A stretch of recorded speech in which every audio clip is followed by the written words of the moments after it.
If I die, bury me, lay me down on a bed of roses, sink me in the river. Echo, send me away, send me. Hey YouTube, Fusine here, and today I'm bringing you a money-making guide for the method of clue scroll farming. Clue scroll farming is when a player does an action that allows them to get a clue scroll extremely quickly, and then they will do the clue scroll, obtain the reward, and then repeat doing that. Today I will be teaching you how to farm level 1 clue scrolls, since they are the quickest, easiest, and most straightforward. Before we get started, I just want to go over some requirements and recommendations. The only requirement is having 15 thieving, just so you can steal from the Woman Ham members, which is what we're going to be doing to get our scrolls.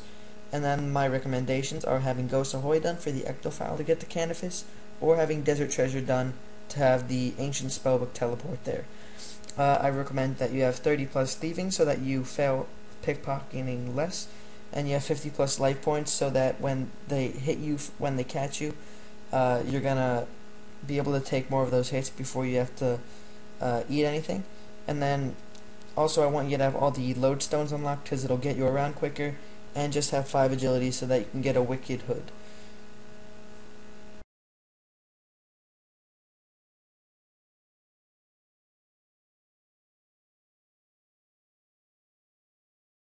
The place that we'll be needing to go is the Ham Hideout. The best 3 ways to get there are by teleporting to Draenor with your Glory, then running east, teleporting to the Draenor Lodestone, and then running southeast, or teleporting to the Lumbridge Lodestone, and then running northwest. Once you reach the hideout, you'll need to pick the lock on the trapdoor and then climb down. You can bring a lockpick if you want to increase your chances, but I don't recommend it because it's a waste of inventory space.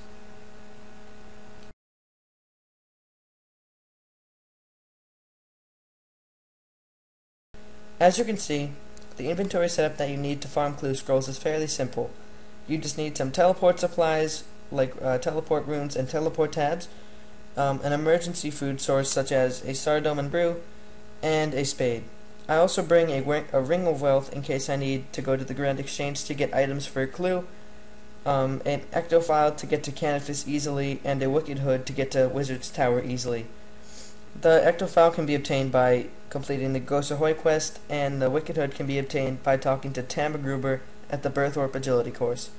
There's no weapon needed to complete easy clue scrolls because there's no combat whatsoever in it.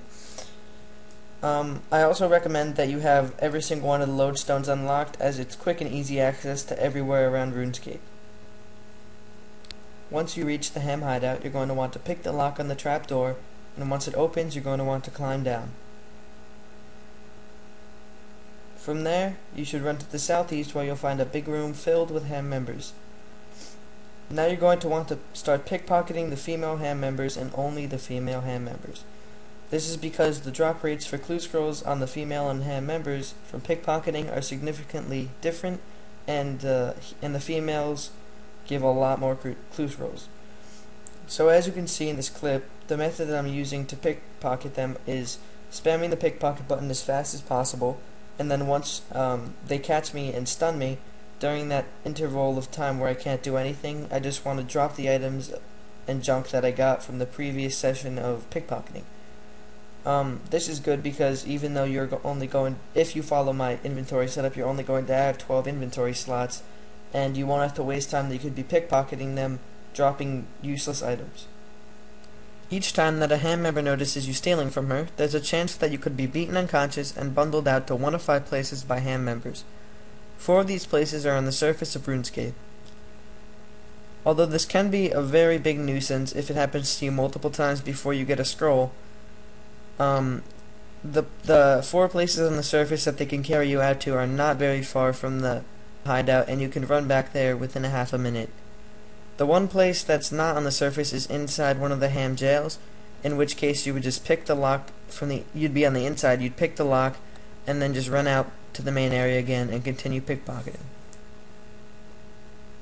You usually should be able to get a clue scroll in around 5 minutes, but that number can vary depending on how lucky or unlucky that you are.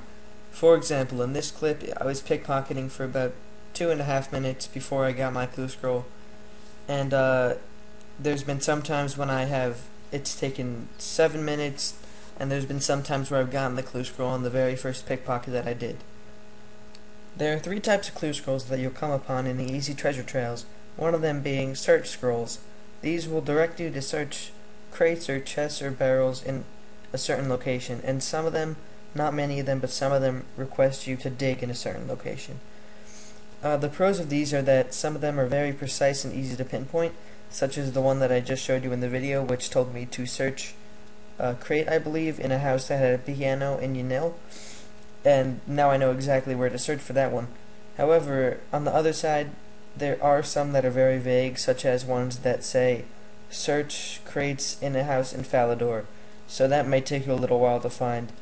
However, the good side to that is that if you do a lot of treasure trails, you'll notice that some of the clue scrolls get repeated in them. So say on your first treasure trail you get a clue that says search for a crate in a house in Falador, and then you get the same one on your 5th treasure trail, then you'll know exactly which house to search. So that's something that helped me out and made mine a lot quicker as I did more and more treasure trails. The second type of clue scroll that you may come upon is a map scroll, and this gives you a sketched out area on a map with an X on it, and you must find out where that area is and dig on the X. The pros can be that this can be the quickest type of scroll depending on if you've done a lot of scrolls and have a good memory. Also, there's a lot of data online, and it basically just shows you a picture of every single type of map scroll and then tells you where all them are. So if you're on one of those sites or have a good memory, they can be very fast, and you'll know where to go in a matter of seconds. But on the other hand, people, if they don't open a site or if they don't have a good memory, it can take them a long time to find out where to look. So if you don't know where to go on first sight, I highly recommend that you go on a site, maybe like, I'm not sure if Runescape Wiki has it, probably does. So go on one of those sites and try to figure it out from there. The third out of 3 types of clue scrolls that you may come upon while clue scroll farming are emote scrolls.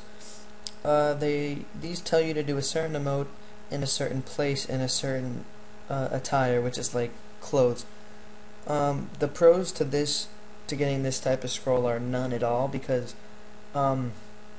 all it does is cost you money because you have to buy the items that it tells you to wear, and it's also time consuming because if your items don't buy in the Grand Exchange, then it's really frustrating.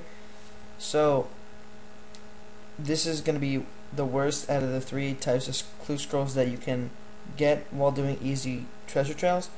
However, on the bright side, similar to the search scrolls, these can repeat themselves throughout different trails. So if you buy if say that you get one that says wear yawn in Varrock Palace Library while wearing an iron warhammer, steel kite shield, and studded chaps on your first treasure trail, and then you buy those items and you have them in your bank for when it repeats itself. So once again, the clue scrolls do get easier as you do more and more of them. So you're just gonna have to keep at it. Easy treasure trails usually last for about 5 to 7 scrolls. After completing those, you'll receive a treasure casket. You simply click on the treasure casket and receive a reward for it.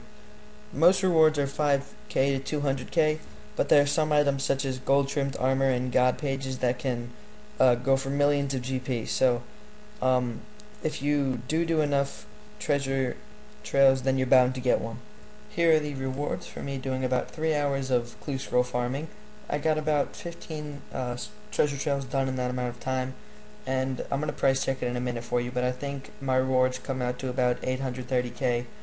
And 830k for 3 hours, that was actually, for this session of when I was clue scroll farming, I was extremely cold. I think I had about seven trails in a row that all came out to less than 10k, and I've done this method before. That doesn't happen very often. So and actually, by the way, I just checked the price of Zamorak pages. I'm pretty sure the first one's about 5.5 million GP. So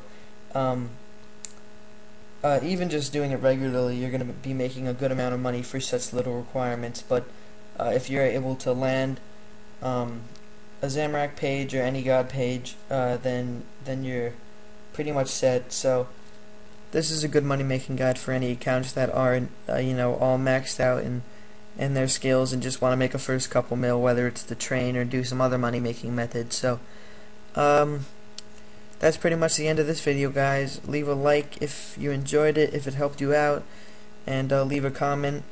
So by the way, I'm always going to be in the friends chat I'm a Lemon, so if you want to join that and chill with us, then that's quite fine. And that's pretty much it. Good luck, guys.